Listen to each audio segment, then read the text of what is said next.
태초에 하나님이 천지를 창조하시니라. 아멘.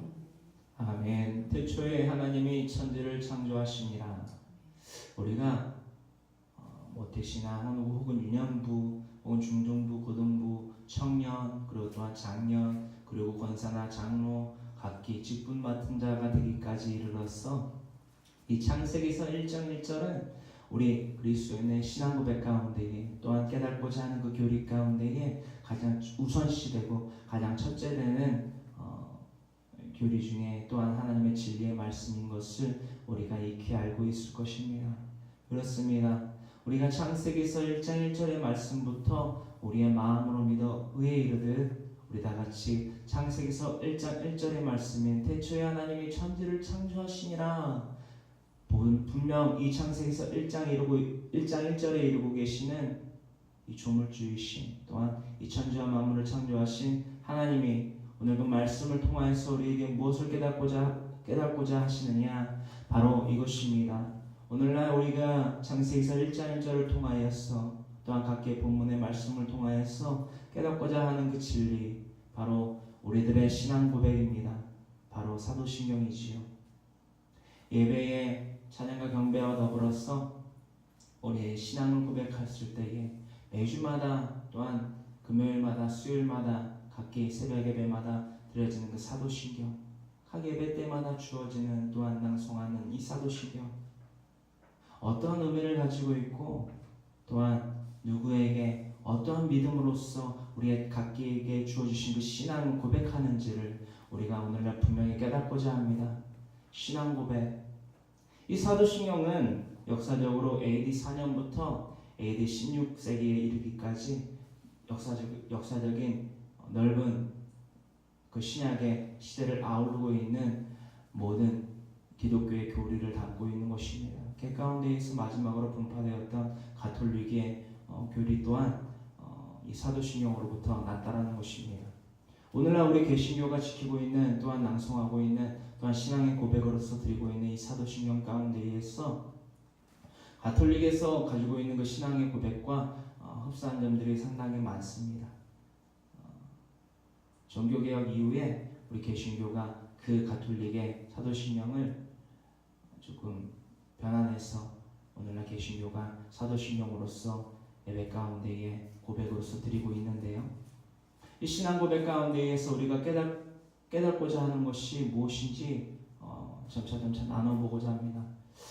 주기도문은 마태복음 6장 9절로부터 13절에 이르기까지 예수님을 통하여 하나님이 이렇게 기도하라 말씀하신 것과 같이 분명히 말씀 가운데 있지만 이 신앙 고백은 말씀의 어느 부분에도 나와 있지 않습니다. 그럼으로써 우리가 더군다나 이 신앙 고백은 우리 그리스도인들에게 중요한 것이므로 이 신앙 고백이 어떠한 성경전서에서의 내용을 뒷받침하고 있는지 알아볼 필요가 분명히 있다는 것입니다. 왜냐?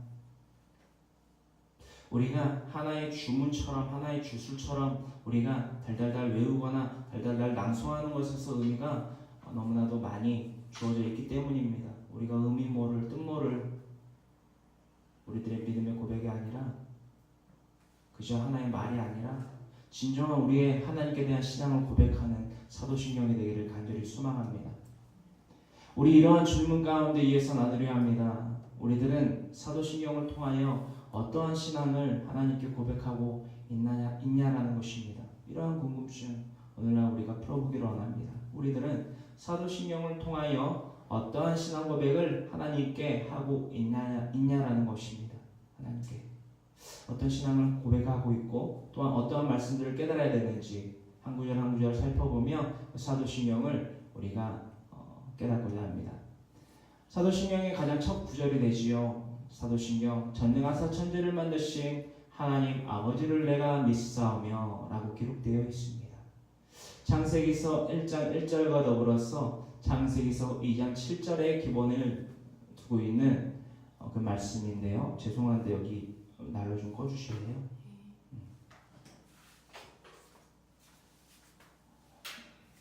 사도신경 창세기서 1장 1절로부터 창세기서 2장 7절에 사도신경의 첫 구절에 되는 천지를 만드신 하나님 아버지를 내가 믿사오며 지금 우리의 신앙 가운데에서 천지와 모든 만물을 창조하신 하나님을 믿는 고백이 바로 창세기서 1장 1절로부터 창세기서 2장 7절에 기록되어 있다는 것입니다.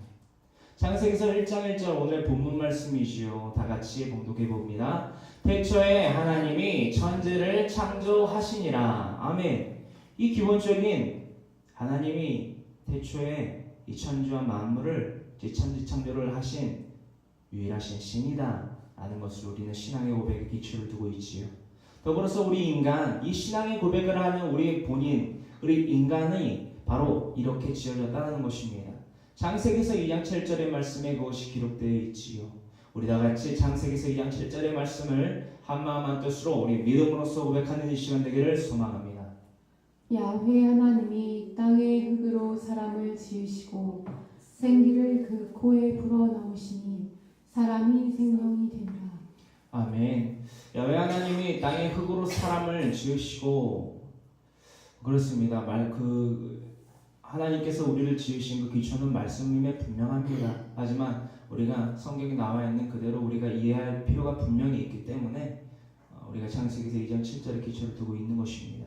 창세기서 2장 7절에 기록되어 있기를 야훼 하나님께서 즉 천지와 만물을 창조하신 우리 하나님께서 유일하신 신께서 땅의 흙으로 사람을 지으셨다는 것입니다. 그리고 더불어서 그의 동물과는 다르게 생기를 그 코에 불어넣으시니 사람이 무엇이 되었다? 생명이 되었다는 것입니다. 오늘날 사람이 이러한 구조로서 속성으로서 지어졌다라는 것을 우리가 알게 되고 또한 하나님이 그 속성을 통하여서 사람을 지으셨노라라는 것을 우리가 고백하고 있다는 것입니다. 두 번째 사도신경의 두 번째 단락이지요. 그 외아들 누구를? 우리 주 예수 그리스도를 즉 인자 즉 하나님의 독생하신 하나님이신 하나님의 독생자 아들 우리 주 예수 그리스도 즉 인자를 내가 믿는다라는 것입니다. 믿는다. 무엇을 계속 믿는다라고 하는데 그 외아들 우리 주 예수 그리스도 즉 인자를 믿는다라는 고백이 이 단락에서 나타나고 있다는 것입니다. 그 단락의 주요 말씀의 핵심의 본문은 바로 요한복음 1장 18절이지요. 우리가 날마다 묵상하고 예배 때마다 날마다 함께 낭송하는 이 말씀 다 같이 요한복음 1장 18절의 말씀을 한마음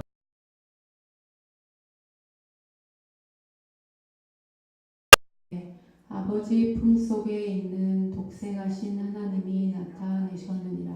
아멘. 18절의 말씀에 이르기를 어떠한 형상을 통해서 모세부터 시작하여서 어떠한 형상을 통해서 하나님을 본 사람은 있고 아브라함 또한 그렇고 하지만 역사적으로 들었을 때 하나님을 직접적으로 대면하여 본 사람이 없다라고 했습니다. 성경의 어느 기록에도 그것을 찾아볼 수 없지요. 다만 18절에 하나님을 볼 수 있는 또한 알 수 있는 믿을 수 있는 유일한 통로가 있었습니다. 이 땅 가운데 가장 큰 비유로서 오신 인자가 바로 그 통로인데 바로 본래 하나님을 본 사람이 없으되 누구를 통하여 즉 아버지 품속에 있는 독생하신 하나님 즉 인자를 통하여서 우리가 하나님을 알게 되고 하나님을 믿게 됐노라 라는 그 신앙의 고백을 바로 이 요한복음 1장 18절을 기초로 하여 우리가 고백하고 있지요. 이 고백 우리가 날마다 잊지 아니하고 날마다 묵상하고 날마다 기쁨과 감사함으로 대하여야 되는 말씀인 줄을 우리가 이 시간 더욱더 깨닫는 시간 되기를 간절히 소망합니다. 아멘. 더불어 다음 단락에 이는 성령으로 잉태하사 동정녀 마리아에게 나시고 라는 기록이 되어 있습니다. 이 기초는 마태복음 1장 18절에 기초를 두고 있는데요.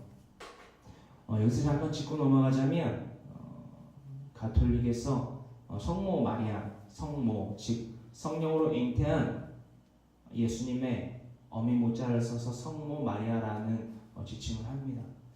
분명히 창세기서 3장 15절에 기초를 두어서 예수님이 인자로서 즉 하나님의 아들이시지만 육체의 몸을 입고 이 땅 가운데 오셨지요. 그래서 동정녀 그래서 마리아다 라고 지칭하고 있는데 그것을 너무 교리적으로 왜곡을 많이 시키고 좀 퇴색시켜서 성모 마리아가 하나의 신격인 그런 우상의 그런 성향을 많이 띠게 됩니다.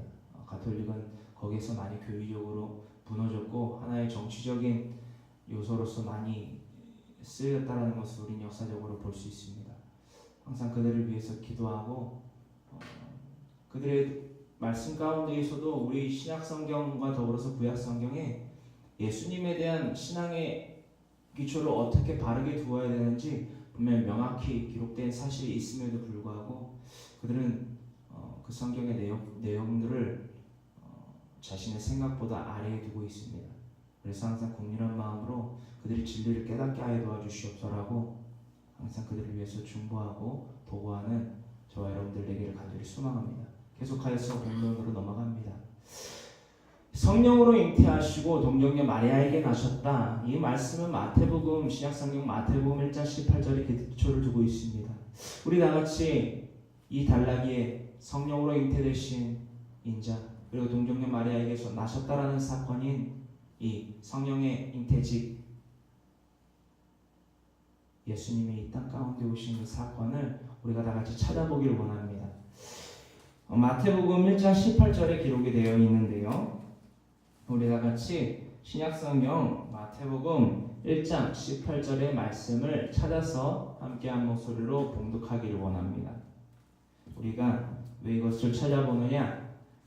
마태복음 1장 18절의 말씀은 인자 즉 하나님의 독생자 아들 우리 주 예수 그리스도께서 이 땅 가운데 어떠한 모습으로 현현하여 나타나셨나 또한 창세기에서 3장 15절의 말씀을 이루려 오셨다 그리고 그것이 하나님께서 우리에 대한 사랑의 확증이다 라는 것을 알 수 있는 사건이기 때문입니다. 우리 다같이 마태복음 1장 18절의 말씀을 다같이 봉독합니다. 그리스도의 나심은 이러하니라. 그의 어머니 마리아가 요셉과 약혼하고 동거하기 전에 성령으로 잉태된 것이 나타났더니 아멘. 성령으로 잉태된 것, 즉 인자를 지칭하고 있지요. 이 성령으로 그 마리아의 남편인 요셉 약혼한 이후에 같이 함께 침소에 들지 않았음에도 불구하고 육적인 그 태에서 마리아의 육적인 그 태에서 성령으로 예수님께서 잉태되셨다라는 것을 우리가 이것을 믿습니다라고 고백하는 사도신경의 이번 단락이었음을 우리가 다시 한번 깨닫는 시간 되기를 간절히 소망합니다. 더불어 나아가서 오늘 이 설교를 동영상을 통하여 항상 매주마다 업로딩을 시키고 있는데 다른 설교도 물론 중요하지만 이번 주에 나누고 있는 이 사도신경에 대한 이 말씀, 이 주제 이것은 항상 돌려보시고 항상 누군가가 물어봐도 사도신경을 왜 어떠한 말씀에 기초를 두어서 너희는 하느냐 그대는 합니까? 라고 했을 때 이 동영상을 함께 보시면서 이러한 말씀에 기초를 두고 우리는 단지 사람의 생각이 아닌 말씀에 기초를 두어서 사도신경 즉 신앙 고백을 한다라고 나눠지는 귀한 자료가 되기를 또한 설교 이 시간이 되기를 간절히 소망합니다. 아멘. 계속해서 본론으로 넘어갑니다. 다음 단락이지요. 본디오 빌라도에게 고난을 받으사 십자가에 못 박혀 죽으시고 창세기서 3장 15절에 기초를 두고 있습니다. 본디오 빌라도에게 고난을 받으사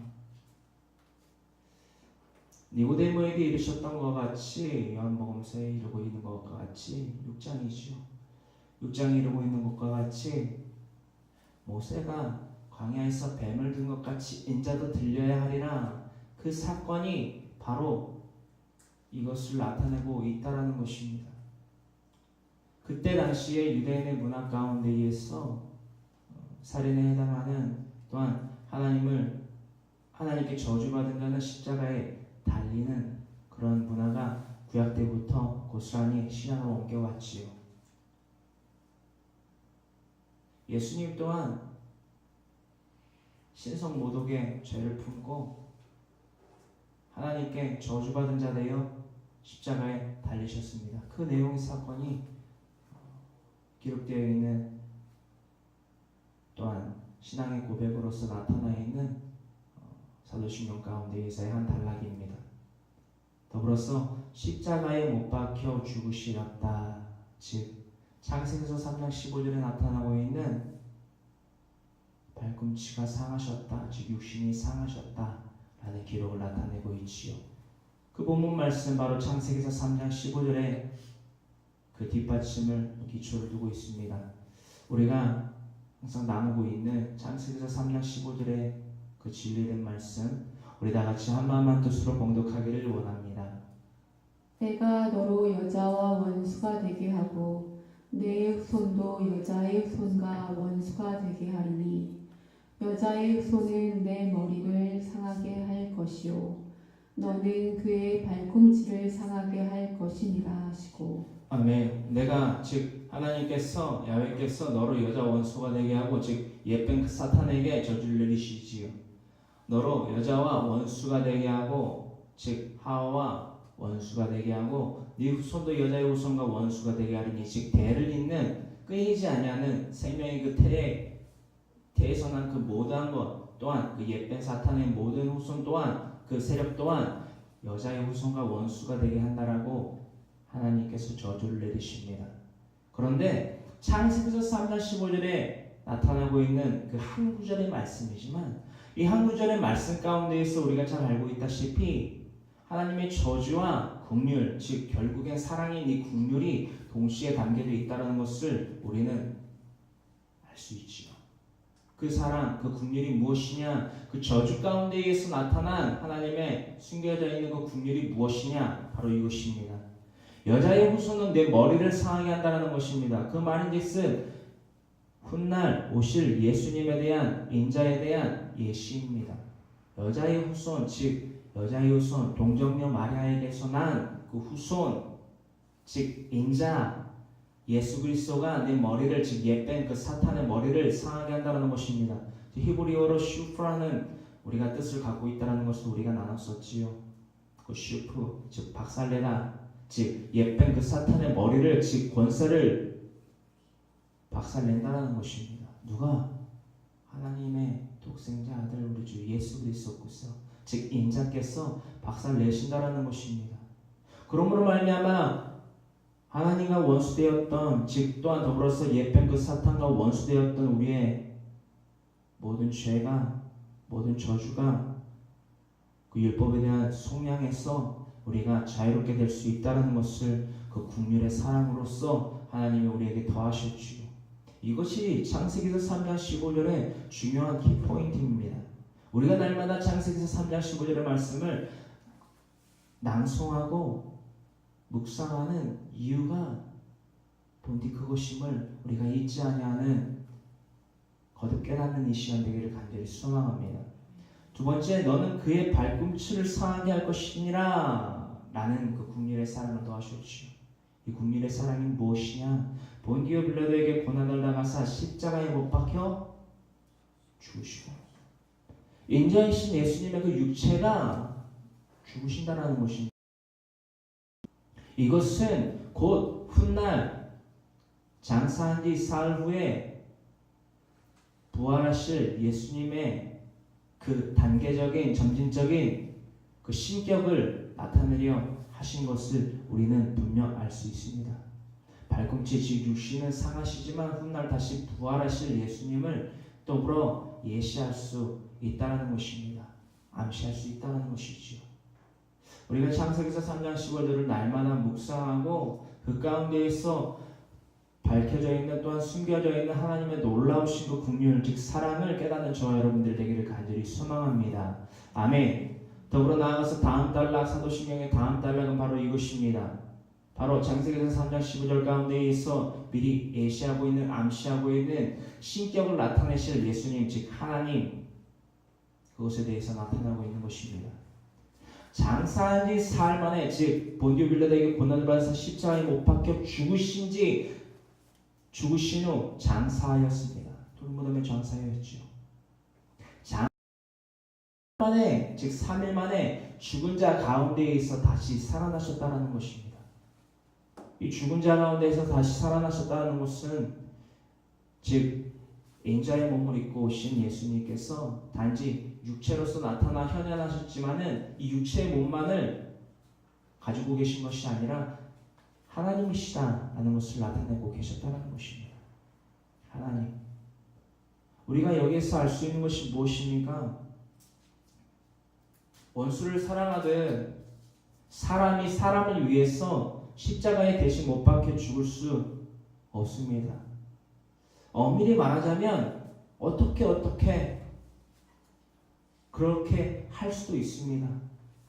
그러나 누군가가 사람의 죄를 위해서 사람이 그것도 사람에 대하여서 그 죄를 대신 갚아주기 위해서 십자가에 못 박혀 죽을 수도 있다라는 것입니다. 허나 그것은 단지 인간의 희생에서 그칠 것입니다. 예수님 또한 그러하셨습니다. 예수님이 우리의 죄를 감당하시고 우리의 죄를 사하시기 위해서 십자가에 못 박혀 돌아가실 수 있을 수 있습니다. 그것이 우리에 대한 희생이고 사랑일 수 있습니다. 그러나 완전한 사랑은 바로 이곳에서 비롯되었다는 것이죠. 다시 죽은 자 가운데서 장사한 지 사흘 만에 부활하셨다. 이것은 또한 우리가 영생을 입을 수 있다라는 것을 부활하신 예수님을 통하여 알 수 있는 포인트이기도 하지요. 이 단락 장사한 지 사흘 만에 죽은 자 가운데서 다시 살아나시며 라는 이 고백에 기초된 말씀은 요한복음 2장 19절과 누가복음 24장 6절로부터 7절의 말씀입니다.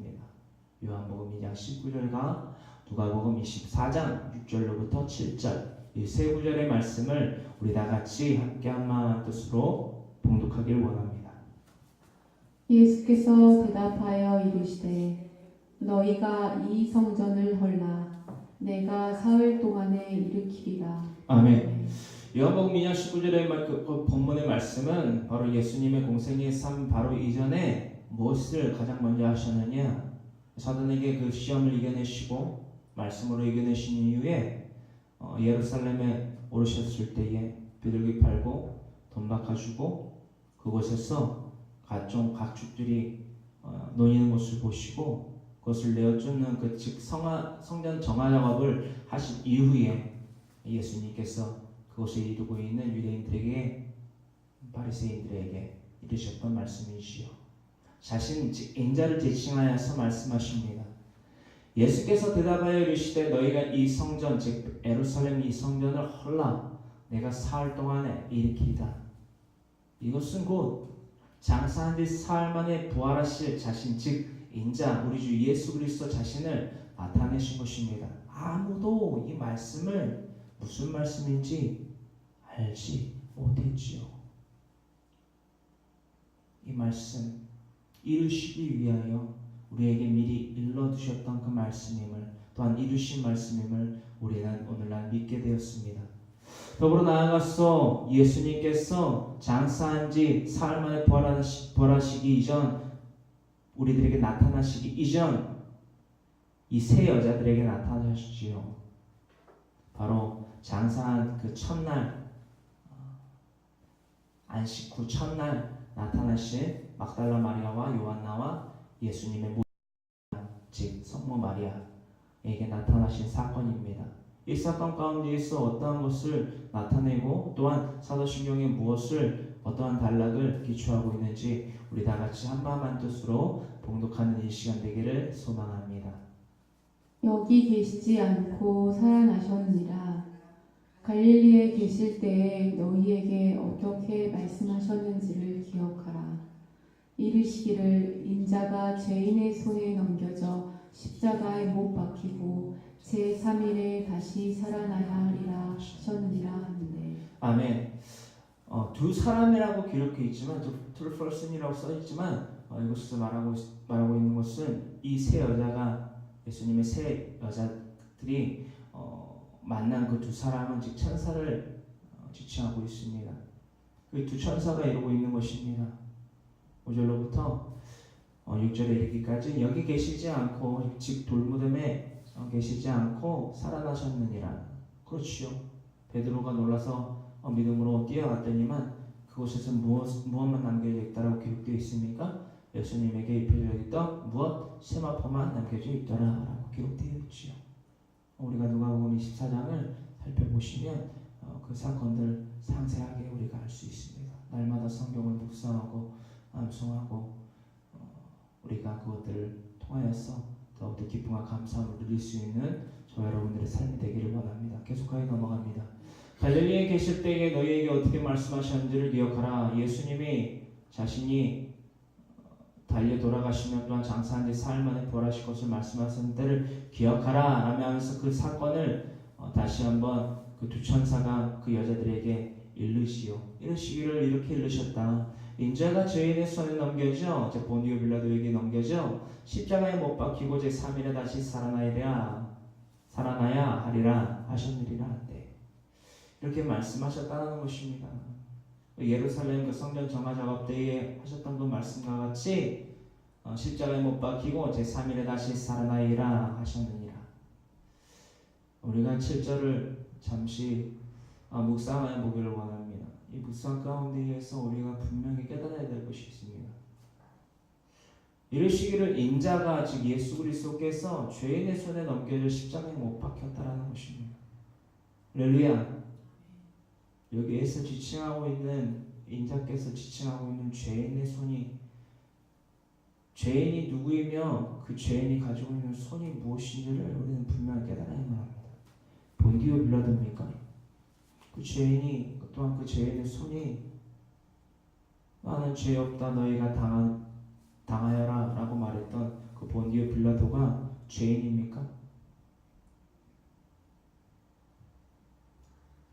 아니면 호산나 다윗의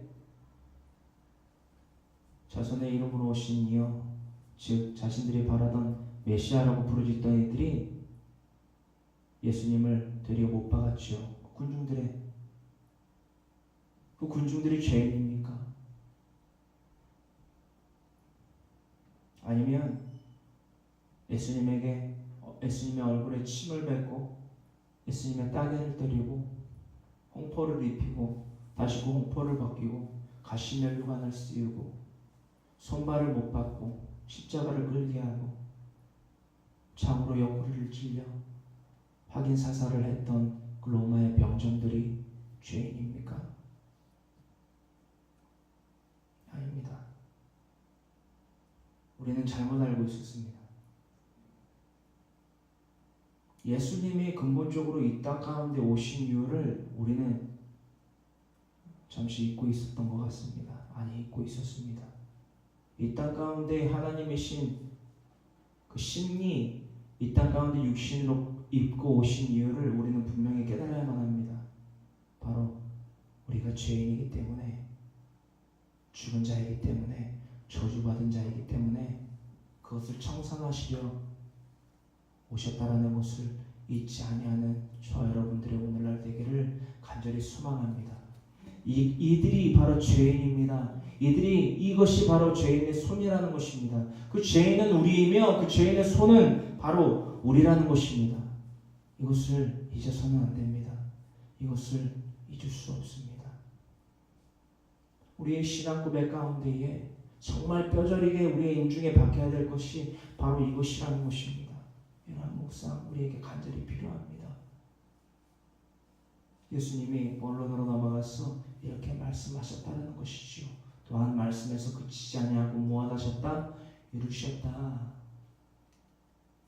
더불어 나아가서 다음 단락에 이 사도신경이 있지요. 하늘에 오르사 장사한 지 사흘 만에 부활하신 그 예수님께서 하늘에 오르사 전능하신 하나님 우편에 앉아 계시다라는 것이지요. 그 말씀의 기초 바로 디모데에게 서신을 통하여서 권면하며 또한 응원했던 바울의 서신 디모데전서 3장 16절에 이루고 있는 바울의 이 권면, 이 외침, 이 진리 우리가 나눠보고자 합니다. 디모데전서 3장 16절에 대해서는 훗날 예수님의 직접적인 사도가 아니라 예수님의 그 영을 즉 성령을 예수님의 환상을 본 이후에 훗날 사도가 되었던 사도 바울의 깨달음 가운데 이 하나님의 비밀에 대해서 나타내고 있습니다. 이것이 바로 하나님이 경건하신 분이시다, 경건하신 존재이시다 라는 것을 사도 바울을 통해서 알 수 있는 하나의 본문 대지이기도 합니다. 디모데전서 3장 16절의 말씀을 우리 다 같이 함께 한 목소리로 봉독하길 원합니다. 크도다 경건의 비밀이여 그렇지 않다 하느니 없도다. 그는 육신으로 나타난 바 되시고 영으로 의롭다 하심을 받으시고 천사들에게 보이시고 만국에서 전파되시고 세상에서 믿음 바 되시고 영광 가운데서 올려지셨느니라. 아멘. 아멘. 디모데에게 사랑하는 아들이라고까지 칭하는, 아들은 아니지만 아들이라고까지 칭하는 디모데에게 사도 바울이 권면의 서신서를 통해서 이렇게 일렀다는 것입니다. 그도 다 경건의 비밀이여 즉 하나님의 비밀이여 그 하나님의 비밀인즉슨 이러합니다. 그렇지 않다느니 어떠다 라는 것입니다. 이 복음을 진리를 전했을 때에 그것을 부정하고 아니다라고 말할 수 있는 당대 시대에 일이 없다라는 것입니다. 이것을 권면을 통하여서 알리고 이것을 통해서 그들이 알고 있는 것들을 다시금 깨우치고 상기시키라는 권면서입니다. 즉 하나님께서는 육신으로 나타내 받으시고 지금 요한복음 1장 18절에 그리고 있는 그 진리와도 같이 그는 즉 하나님께서는 육신으로 나타난 받으시고 할렐루야. 하나님께서 육신으로 나타나셨다는 것을 사도 바울이 알고 깨닫고 말씀을 통하여서 그 진리를 깨닫고 빛을 보고 생명을 깨닫는 그 사도 바울이 이러한 권면들을 그들이 알고 있는 그들이 겪은 그 사건을 다시금 상기시켜라 라는 말씀과 진리와 더불어서 이렇게 권면을 했다는 것입니다. 가장 그 첫 번째가 바로 이것입니다. 육신으로 나타나신 누구? 하나님이 육신으로 나타나셨다. 그가 누구이시다? 인자이신 우리 주 예수 그리스도라. 이것을 사도 바울이 고백하며 동시에 권면하며 그 서신을 썼다라는 것입니다. 전했다라는 것이죠. 두 번째, 영으로 의롭다 하심을 받으시고 아멘. 하나님께서 세례 요한에게 요단강에서 세례를 받으신 이후에 하늘이 궁창이 열리고 비둘기와 같은 형상으로 무엇이 내리고 성령이 내리고 그 가운데에 하나님의 음성 외친 음성이 있어 뭐라라? 이는 내 기뻐하는 자 날 사랑하는 자니라. 그 인자의 인침이 즉 의롭다 하심을 받으셨다는 것입니다. 천사들에게 보이시고 만국에서 전파되시고 즉 복음을 의미하고 있습니다. 인자 이꼬르 복음이라는 것입니다. 복음 이꼬르 인자라는 것입니다. 인자가 만국에서 전파되시고 더불어 세 번째 무엇? 세상에서 믿음 바 되시고 즉 세상에서 그 복음을 믿게 되었다는 것입니다. 그 증인 즉 증거자가 되었다는 것이지요. 사도행전 2장과 더불어서 이 사도 바울이 만났던 예수님 즉 그 모든 것을 깨닫게 된 그 사도 바울 이전에는 예수 그리스도 즉 그리스도인들을 핍박하고 죽이는 그 패악한 세대의 앞잡이가 되었던 그 사도 바울이 회심하였던 것을 다시 한번 일러주고 있다는 것을 우리가 알 수 있습니다. 세상에서 그것을 믿음 바 되었다. 즉 나를 포함해서 예수님의 그 복음을 믿게 되었다. 어떠한 복음이냐? 요한복음 3장 16절과 더불어서 로마서 5장 8절 이 모든 인자께서 우리의 죄를 담당하시려 율법에 대한 저주를 청산하시려 이 땅에 오셨고 하나님의 그 뜻에 따라 종의 형체로 이 땅 가운데 오시고 그 종의 형체를 온전히 이루시기 위해서 무엇하셨다? 십자가에 달려 돌아가시고 그래서 그치지 아니하고 장사한 지 사흘 만에 부활하셨다 라는 그 사건을 온 세상의 사람들이 믿었다. 더불어 나아가서 그 모든 믿음 가운데에서 그 모든 제자들에게 마지막 나타나셔서 하신 그 말씀과 더불어서 영광 가운데에서 올려주셨다. 즉 영광 하나님의 그 종의 형체로 오신 인자 그 모든 하나님의 그 미션을, 그 명령을 다 순행하신 이후에 무엇으로? 영광의 모습으로 올려주셨다. 그러므로 말미암아 하나님의 어디에? 보좌 우편에 앉으셨다라는 것을 사도 바울의 권면과 신앙의 고백을 통해서 우리는 알 수 있다라는 것입니다. 아멘. 아멘. 그 다음 단락입니다. 저리로서 산자와 죽은 자를 심판하러 오시리라. 우리에게, 우리 인간에게 근본되는 말씀입니다. 우리 육신의 삶은 100세 시대라고 하지만 옛날에는 800년도 살고 몇백 년도 살고 했다지만 오늘날 이르러서까지 그 삶은 무한하지 않습니다. 유한한 삶을 갖고 있는 것이지요. 즉 육신의 남은 때, 즉 흙으로 왔으니 흙으로 돌아갈지어다 라는 그 말씀과 같이 이 산자와 죽은 자의 구분의 때가 있다라는 것입니다. 그 육신의 때가 마지막에 있다라는 것이지요. 바로 이것을 말하고 있습니다. 산자와 죽은 자를 심판하러 오시리라. 하나님의 보좌 우편에 앉아 계신 영광의 모습으로 들려주신 예수님께서 재림하신 그때에 우리는 심판에 이르게 된다는 것입니다. 그 말씀 히브리서 너무나도 강한 말씀입니다. 우리 그리스도인들에게 하나의 행동의 그 신앙의 삶의 지침서로서도 많이 쓰여집니다. 히브리서 9장 27절로부터 28절에 우리가 잊어서는 안 될 그 권면의 말씀, 그 행동의 지침서가 기록되어 있죠. 참고로 히브리서는 저자가 누구인지 명확히 밝혀져 있지는 않습니다. 우리가 저번에도 나눴다시피 히브리서의 기자가 사도 중에 누구인지 모르겠으나 혹은 사도가 직접적인 사도가 아닐 수도 있으나 그것을 뒤로한 채 하나님의 감동으로 된 이 성경을 우리는 함께 외쳐보며 또한 믿음으로 고백하려 합니다. 히브리서 9장 27절로부터 28절의 이 말씀 우리 다 같이 함께 봉독하길 원합니다. 한 번 죽는 것은 사람에게 정해진 것이요 그 후에는 심판이 있으리니 이와 같이 그리스도도 많은 사람의 죄를 담당하시려고 단번에 들이신 바 되셨고 구원에 이르게 하기 위하여 죄와 상관없이 자기를 바라는 자들에게 두 번째 나타나시리라. 아멘. 한 번 죽는 것은 사람에게 정해진 것이다 라고 히브리서 기자는 기록하고 있습니다. 그 죽음 이후에 심판이 있으리니, 즉 데살로니가서 4장 16절에 이르고 있는 것과 같이 전사의 호령하는 나팔 소리와 함께 재림의 예수님께서 다시 오실 그때에 심판이 있다라는 것입니다. 이와 같이 첫 번째 28절에 이르기를 이와 같이 그리스도도 많은 사람의 죄를 담당하시려고 단번에 들이신 바 되셨고, 즉 십자가에 달린 자마다 하나님께 저주받은 자니라 라고 기록되어 있는 그 구약성경에서와 같이 단번에 희생제물로 화목제물로 들이신 바 되셨고, 구원에 이르게 하기 위하여 죄와 상관없이 자기를 바라는 자들에게 두 번째 나타나시니라.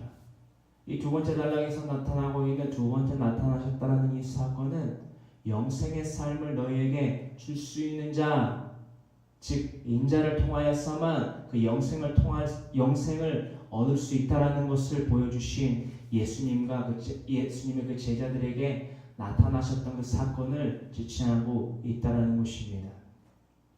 이 히브리서가 이 사복음서와 더불어서 정경으로서 채택될 수 있는 이유는, 그리고 더불어서 이 히브리서가 예수님의 제자들 중에 한 명이 썼다라고 증명할 수 있는 그 뒷받침은, 이 히브리서가 정경으로 채택되기까지에 있어서 많은 그 시대의 당대의 학자들과 그 제자들이 이 히브리서가 맞다라는 것을 증명해 주었기 때문이다라는 것입니다.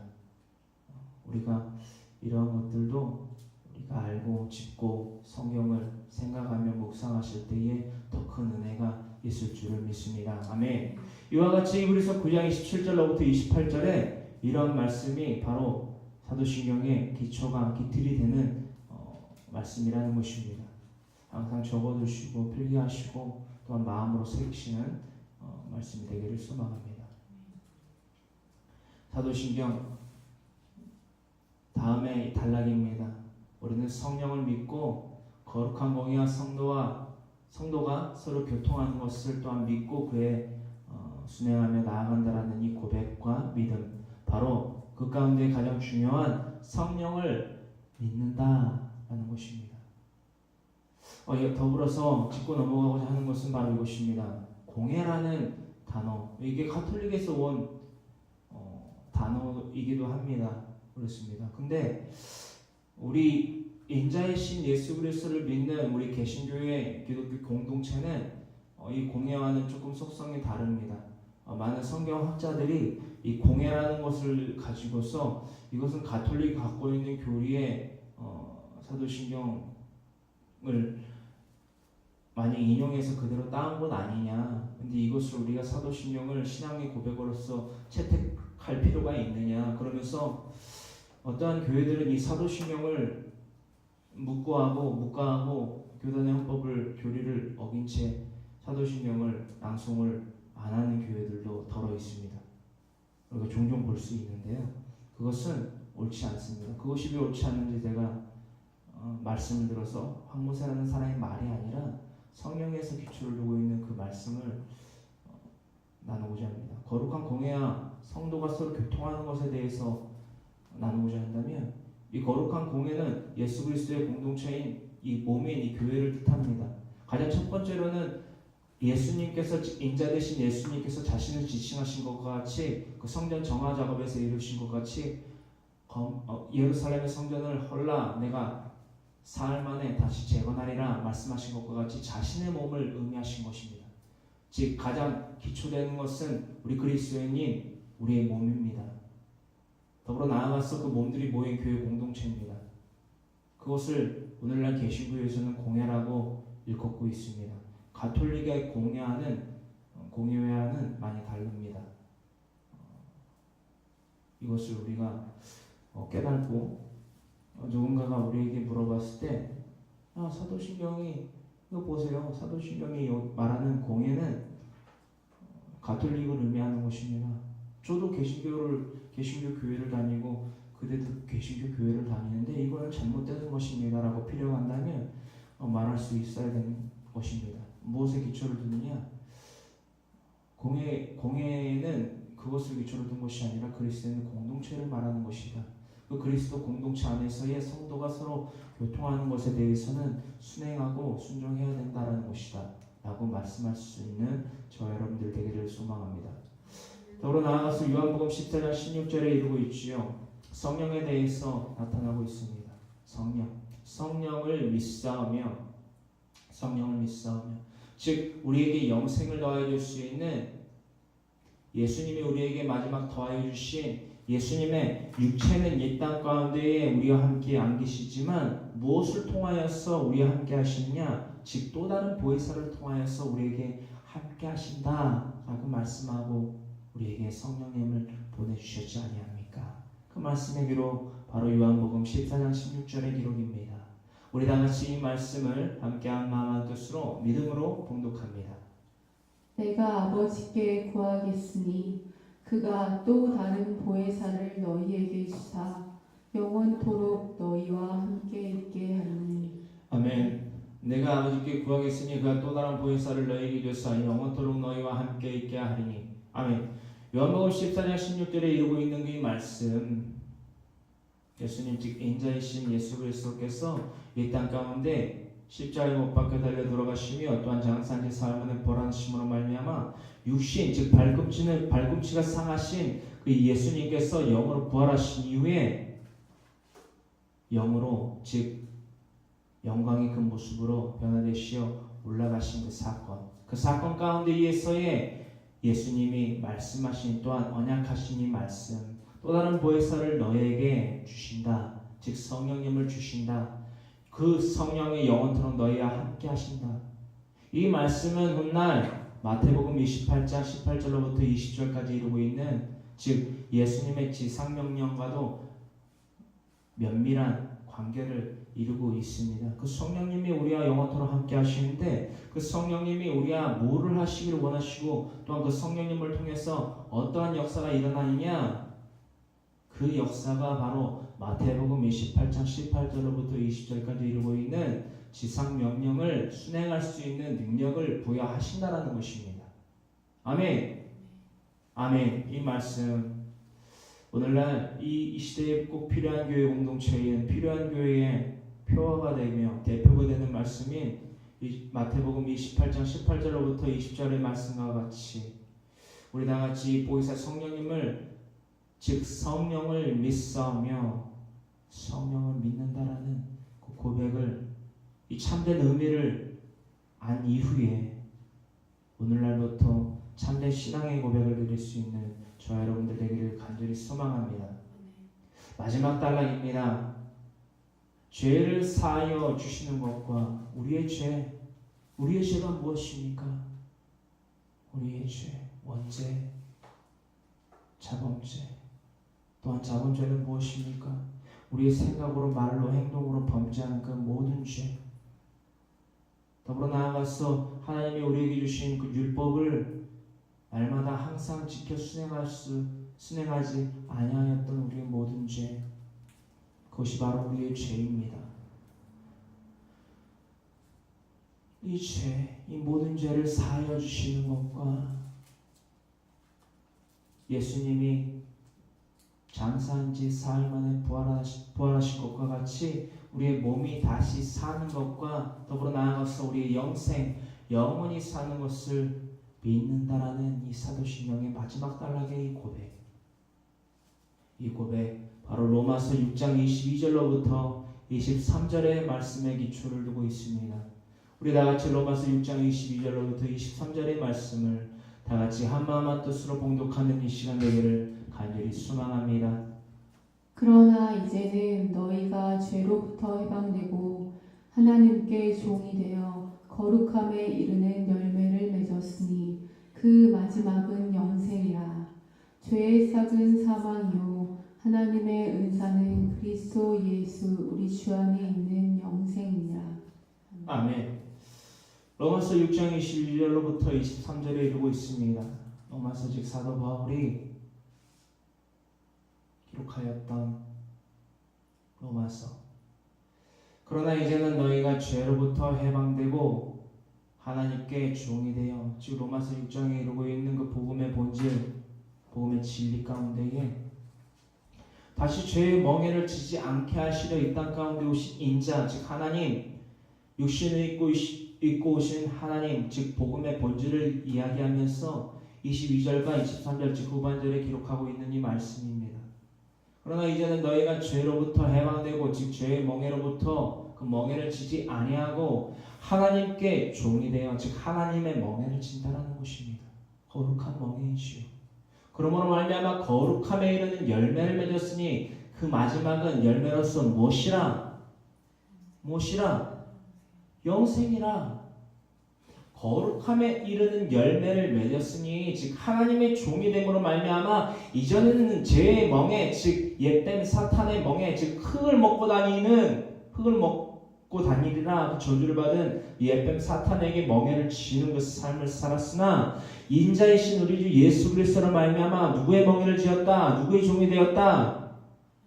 하나님의 종, 자유함을 입은 누구의 종? 하나님의 종이 되었다. 그러므로 말미암아 무슨 열매를 맺는다? 거룩함에 즉 구별되는 그 열매를 맺었으니 이 열매가 무엇이다? 그 마지막의 열매는 무엇이다? 영생이라는 열매니라. 아멘.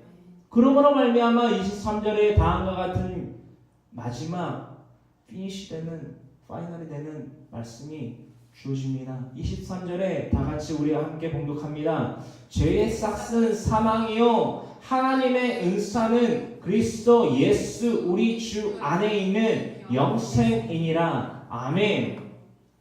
죄의 싹은 사망이라는 것입니다. 다시 말해 이 세상 가운데에서 흙을 먹고 다니는 배로 땅을 기어다니는 옛뱀 사탄의 멍에를 쥐는 자들은 무엇이다? 그들에게부터 나는 그 싹은 그 열매는 무엇이다? 사망인데 그 반대로 인자를 통한 하나님의 은사는 그리스도 예수 우리 주 안에 있는 무엇이다? 어떠한 열매이다? 영생이라는 것입니다. 아멘. 이 마지막 단락의 사도신경을 우리가 분명히 깨달을 수 있는 로마서 6장 22절부터 23절 사도 바울의 기록이지요. 우리 이 기록 가운데에서, 이 진리 가운데에서 바로 서며 잊지 아니하며 날마다 상기시키며 날마다 묵상하는, 그러므로 말미암아 날마다 기쁨과 감사함을 통하여 하나님께 참된 자유함을 입은 하나님의 종된 삶이 되기를 간절히 소망합니다. 간절히 소망합니다. 영생을 얻은 자답게, 영생을 얻을 자답게, 영생이란 열매를 얻을 자답게 거룩함, 즉 구별됨으로, 이 세상과 구별됨으로, 그 죄와 구별됨으로 살아가는 저 여러분들이 되기를 간절히 소망합니다. 간절히 소망합니다. 아멘. 그러므로 말미암아 우리의 이 날에 이 육신의 남을 때의 목표는 무엇입니까? 바로 우리의 목표를 이렇게 한 마음 한 뜻으로 또한 한 목소리로 함께 외쳐보기를 원합니다. 시작! 우리들의 신앙 고백인 사도신경이 주문이 되지 말아야 한다. 아멘. 특히나 우리 한국인의 문화 가운데 무엇이 있습니까? 무당, 수호, 목, 나무가 있지요. 수호수라는 것도 있고, 그런 것이 다 어디서부터, 또한 항아리 위에 보름달을 보면서 물 한 잔을 떠놓고 비나이다 하는 유일한 민족이 대한민국 아니겠습니까? 역사적으로. 이것을 왜 얘기를 말씀을 드리는 거 하니, 우리의 보이지 않는, 인식되지 못하는 그런 심중 가운데에, 의중 가운데에 그러한 샤머니즘이 내재되어 있다는 것입니다. 특히나 한국인이 그러합니다. 그래서 저번 주에 나누었던 예수님은 도끼 방망이가 아니라는 것을 인식해야만 하는 그런 의식이 필요하다는 것입니다. 이 신앙 고백 또한, 이 주기도문 또한 마찬가지입니다. 이 신앙 고백을, 이 주기도문을 왜 낭송을 하는지 우리는 분명히 그 사실을, 그 이유를, 까닭을 알아야만 했다는 것입니다. 할렐루야. 오늘날 이제까지 이 사도신경이 무엇인지, 주기도문이 무엇인지 깨닫지 못한 것을 우리가 받아들이고, 오늘 나누었던 이 진리의 말씀, 이 사도신경에 대한 이 말씀의 기초들을 우리가 잊지 아니하는 이 시간 될 때에 우리에게 그 샤머니즘 같은 그런 하나의 의식을 통한 주문이 되지 말아야 된다 라는 것을 깨닫는 앞으로의 모든 나날들 되기를 간절히 소망합니다. 사도신경은 하나님께 대한 우리의 무엇이다? 신앙 고백이다라는 것을 이 시간 분명히 깨닫기를 간절히 소망합니다. 아멘. 다같이 한 마음 한 뜻으로 기도합니다. 사랑과 은혜와 자비가 풍성하신 하나님 감사합니다.